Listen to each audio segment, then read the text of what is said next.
Ya, terima kasih Anda masih bersama kami dan kita akan lanjutkan perbincangan bersama Pak Agus dan juga Budian dan juga Bang Rasman. Kita ke Pak Agus dulu. Pak Agus, ini kan Bang Rasman di awal tadi mengatakan bahwa 3 kartu sakti ini merupakan lanjutan dari program sebelumnya. Nah, menurut Anda dari kartu-kartu sebelumnya yaitu ada KKS, KIS, dan KIP, sudah efektifkah? Nah, kalau kita bicara efektif atau tidak efektif itu terlihat anunya ya, secara harus secara Indonesia. Datanya, sekali lagi, data itu mungkin 70%, 80%, 60% gitu ada ya per periode. Tapi sekali lagi kebocoran tadi dikatakan Mbak Dian itu memang ada dan itu yang harus diperbaiki. Karena sekali lagi ini zaman digital, jangan pakai manual lagi mengawasinya, ya kan? Kemudian ketika nanti ketahuan siapa yang mencuri atau memanipulasi data, ya itu harus dihukum. Karena kalau tidak akan sampai ini. Kalau kartu 3 kartu ketika nanti Pak Jokowi terpilih kembali, pastinya sudah ada caranya. Nah itu nanti kita diskusikan lagi. Oh ini belum kan baru janji, ya kan? Nah nanti jadi seperti apa? Apakah nanti dia menutup kebocoran yang ada di sini? Caranya kita lihat.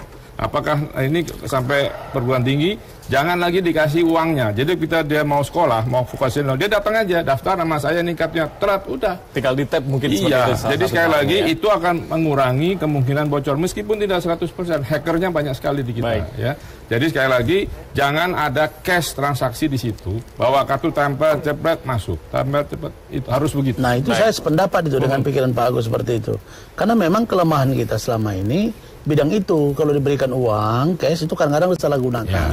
Suruh beli baju sekolah, dibeli baju maknya. Nah oleh karena itu maka cara kita pendekatannya memang betul-betul harus ada kearifan lokal. Wong kita ini punya ratusan budaya, ribuan bahasa, puluhan ribu pulau. Tidak gampang mengurus Indonesia. Jadi pendekatannya secara kearifan lokal. Oh iya.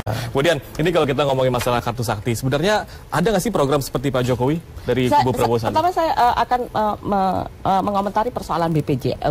BPJS sekarang ini diperkirakan pada tahun 2019 defisit yang akan dialami adalah 16,5 triliun. Bila Pak Prabowo Sandi berkuasa, gampang. Kita ada 11.000 triliun yang bocor di luar negeri gitu loh. Ini datanya dari Setcap ya. Jadi bukan kami yang mengatakan bahwa ini bocor. Setcap yang mengatakan datanya ada, dikeluarkan dan kita bisa lihat sendiri. Gampang ditutupin. Ini memperlihatkan bahwa tata kelola pemerintahan good governance it doesn't work. Gitu loh. Jadi wajar pemerintahnya harus diganti gitu loh. Jadi mendatangkan yang 11 triliun yang Ibu bilang tadi gimana ini Anda bisa baca. Bukan. Bagaimana caranya gitu? Anda bisa membaca. Bukan bagaimana caranya, kan Ibu sudah katakan. Bagaimana caranya? Tata kelola pemerintahan yang baik. Good governance doesn't work saat ini, Pak. Nah, ini tidak semudah yang Ibu bayangkan, Bu. Bagaimana dengan revolusi sekarang begini, Pak Prabowo mengatakan selalu bahwa melakukan revolusi mental. Tidak boleh ada kebocoran. Rakyat miskin harus kita perhatikan. Nah, tapi pada faktanya Pak Prabowo itu punya 220.000 hektar lahan di Kalimantan. Kita memang ganti presiden punya 120.000 lahan yang mampu melakukan pengelolaan. Bagaimana rakyat ini sekarang susah? Ternyata dia memiliki lahan yang luas sekali, tapi bicara kemiskinan dia. Sementara dia sendiri tidak melihat bagaimana denyut masyarakat. Misalnya kita kasih contoh, bagaimana sih tingkat kesejahteraan dari para karyawan perkebunan atau sawit yang dimiliki oleh Pak Prabowo. Bagaimana? Coba kita bandingkan dengan yang lain. Gajinya Pak Prabowo. Jadi sekarang begini, maka saya katakan, bukan apakah lebih sejahtera, lebih hebat, lebih tinggi, kan sama saja. Artinya nggak usah kita berbohong bahwa tidak mudah juga kita. Jadi data yang dikeluarkan tadi, saya mengatakan bagaimana strateginya Bu untuk mengembalikan? Sekarang saya tanya Ibu, bagaimana mengembalikan dana yang 11 triliun tadi? Kita dengarkan Bang Rasman dulu. Coba saya tanya, bagaimana mengembalikannya Bu? Yang 11 triliun yang Ibu bilang ada kebocoran itu. Bagaimana strateginya? Nah, ini dengan menggunakan tata kelola. Iya, bagaimana caranya tata kelola seperti apa? Mereka untuk datang ini, datanya orang ini kan sudah dilakukan, teks amnesti dan lain sebagainya sudah dilakukan. Bahwa dia apa yang nggak dilakukan sekarang? Jadi Bu, menyelesaikan Indonesia ini nggak boleh seperti membalik telapak tangan. Orang akan datang.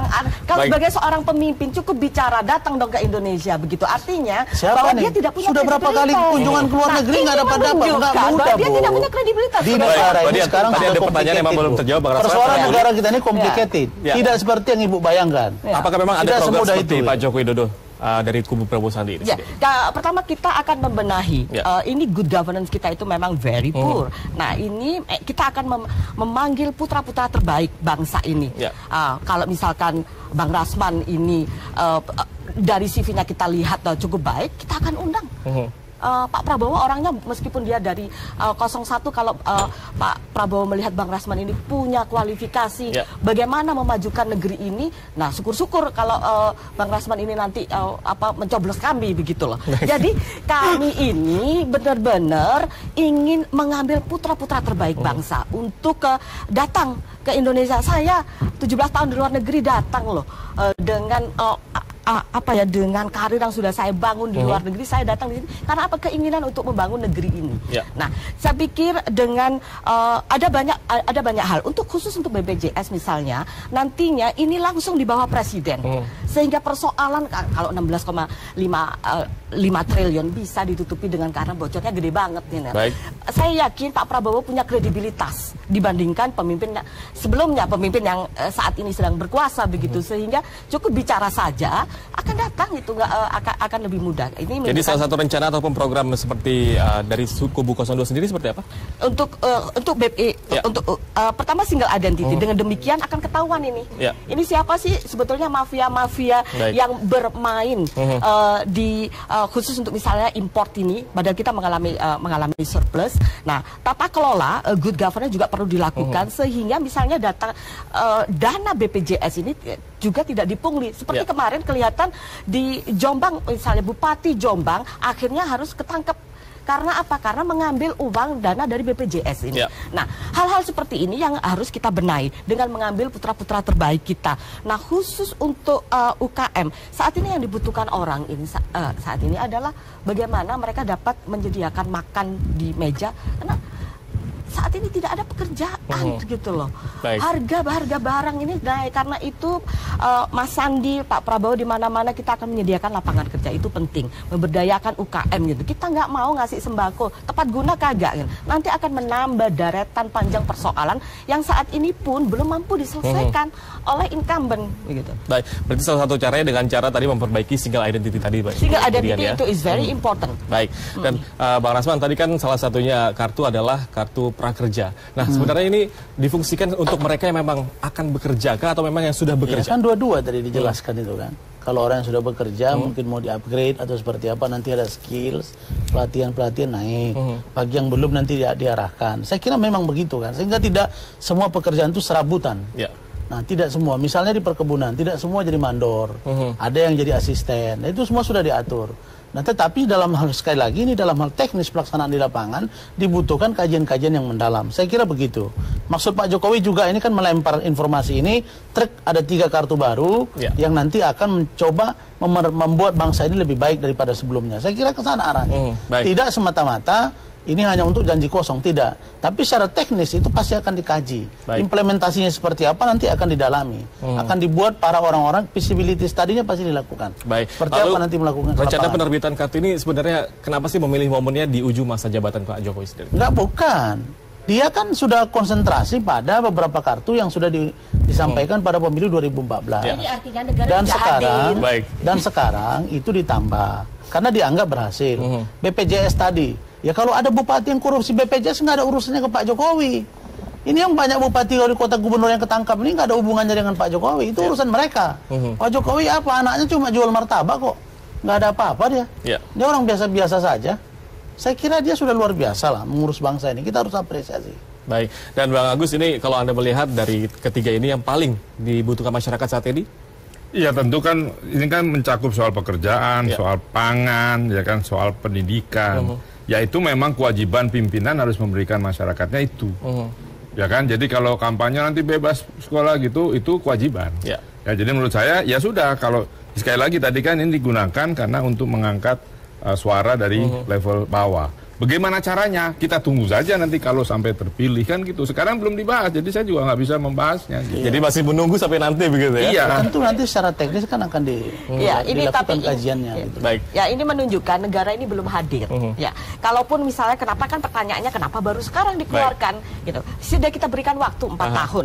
Dan ini kan bagian dari program kampanye. Bagaimana kalau negara menyampaikan program tentunya kampanye? Kartu ini nggak usah ini kan hal yang terbaru. Karena sudah sistemnya sudah berjalan dengan baik, begitu kan? Ini persoalan kapabilitas dan juga persoalan ternyata dia tidak punya ini kredibilitas juga kan, ngedatengin orang yang 11.000 triliun ada di luar untuk dananya aja nggak bisa dibawa masuk. Baik, gitu tapi itu kan. katanya Bang Rasman salah satu metode kampanye. Ya, bahwa sah-sah saja kan. Cuma rakyat juga tahu bahwa saat ini 41,9% Iya, nanti kita yang lihat saat aja, Bu. ini Gini aja. tidak tersentuh Kalau- KIP dan ini kalau, adalah Bu, masyarakat miskin. saya ini Artinya 2014. bahwa data Mungkin ini Ibu tidak tahu. akurat. Nah, selama 2014 Ibu di mana waktu itu? Masih di luar negeri? Birokrat ini apa yang dilakukan begitu Bu, ketika tidak mampu saya ini melakukan pembenahan wakil ketua terhadap tim advokasi pendataan. Prabowo Hatta. Karena itu Saya perlu tahu juga program-program dari Pak dilakukan Prabowo. Baik, Mbak Dian, kita dengarkan dulu Akurat. Bang Rasman. Aduh. Silakan Bang. Saya ini 2014 wakil ketua tim advokasi Prabowo Hatta, Bu. Saya itu berada di sana. Tapi saya melihat bahwa cara-cara kepemimpinan, melakukan diskusi, program, dan lain sebagainya, aja ijtima ulama, 1-2, itu semua nihil. Tidak ada yang diakomodir. Lalu sekarang diprogramkan seolah-olah ini Pak Jokowi ini orang-orang yang tidak beriman, yang apa lain. Artinya begini, sekarang faktor ekonomi, oke, sedikit-sedikit ekonom. Karena katanya milenial, bagaimana Pak Sandi itu digambarkan sebagai seorang santri. Bagaimana santri pengusaha kok santri? Baik. Tapi itu kan artinya begini, boleh kita mengkritiki apa yang disampaikan oleh pemerintah, apa yang dilakukan oleh pemerintah 4,5 tahun. Tapi konsep diri manusia adalah dia tidak mungkin sempurna karena dia ada berwujud sebagai manusia. Kalau ada kekurangan itulah kita kritik. Baik. Kita beri masukan yang konstruktif. Saya kira begitu. Ya, baik. Tanggapannya sendiri gimana, Pak? Yang mana itu tadi yang Mengenai bahwa ini salah satunya kampanye, dan untuk Prabowo Sandi sendiri sebenarnya sah-sah saja orang berkampanye, begitu mau jualan kartu sakti, mandraguna, tidak apa-apa kan. Tapi pada akhirnya rakyat ini akan memberikan penilaian di TPS, di kotak suara, begitu. Karena rakyat juga tahu sekarang ini harga-harga barang tinggi, dan emak-emak sudah turun ke jalan, sudah turun untuk melakukan kampanye. Kalau emak-emak sudah turun, ini sudah darurat ini. kalau Mama sudah turun sudah darurat begitu ya? Sudah darurat sampai emak-emak turun. Saya dari beberapa pemilu ini baru kali ini saya melihat emak-emak itu luar biasa. Kalau misalkan Ya karena emak-emak itu pikirannya masih sangat itu tadi, Bu. Kearifan lokal itu perlu dilakukan bukan persoalan pendekatan. begitu, ini persoalan Kawan-kawan dapur kita, harus ibu-ibu mengepul, Bang. kita ini. Kalau dapur ini tidak mengepul, ini mereka teriak, Bang. Dia teriak Abang kan di dapur.